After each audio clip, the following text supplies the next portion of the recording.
আসসালামু আলাইকুম। হ্যালো বন্ধুরা, M H medicine and health tips থেকে সবাইকে জানাই স্বাগত। আজকে আপনাদের জানাবো বিট লবণ খেতে মানা যে কারণে। স্বাদ বাড়াইতে অনেকেই খাবারে বিট লবণ ব্যবহার করে থাকেন। এতে হয়তো স্বাদ বাড়ে, কিন্তু এর সঙ্গে শরীরে প্রবেশ করে বিষ। কারণ বিট লবণের প্রধান উপাদানগুলো হলো সোডিয়াম ক্লোরাইড, সোডিয়াম সালফেট, লোহা, ম্যাগনেসিয়াম, ফরিক অক্সাইড, ফেরাস সালফেট ও ফ্লুরাইড। এসব উপাদান শরীরের জন্য অত্যন্ত ক্ষতিকর, যে কারণে খাওয়া যাবে না বিট লবণ। চলুন জানা যাক। বিট লবণে থাকা সোডিয়াম উচ্চ রক্তচাপ বাড়িয়ে দেয়। এই লবণে আয়োডিন থাকে না, যার ফলে বিট লবণ থেকে আয়োডিন পাওয়া যায় না। ডায়াবেটিস, হার্ট বা কিডনির রোগীদের জন্য বিট লবণ খুবই ক্ষতিকর।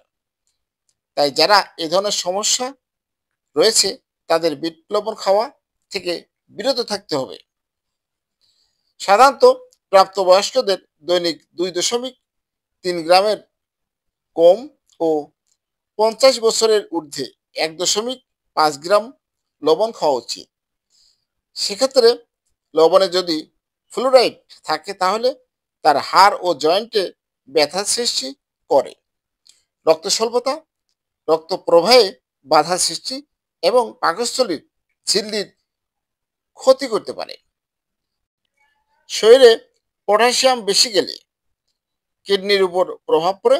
তাই কিডনির সমস্যা থাকলে কম সোডিয়াম দেওয়া লবণ না খাওয়াই ভালো।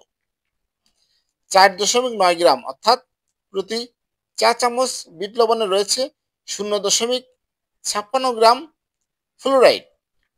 ফ্লুরাইড থাইরয়েড গ্রন্থি, হাড়, জয়েন্টের জন্য মারাত্মক ক্ষতিকর। এটি এমন একটি উপাদান যা সীসা, পারদ ও রেডন গ্যাসের মতোই বিষাক্ত।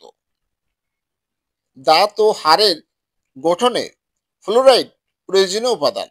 মানবদেহে ফ্লুরাইডের সহনীয় মাত্রা 2 থেকে 3 মিলিগ্রাম, কিন্তু তা যদি 4 মিলিগ্রামের উপরে চলে যায় তাহলে তা বিষে অর্থাৎ বিষ পরিণত হয়ে যায়।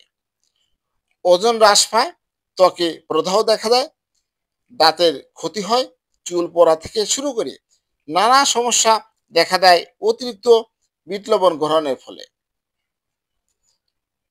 হ্যালো বন্ধুরা, আপনাদের জানানোর চেষ্টা করেছি বিট লবণ খেতে মানা যে কারণে।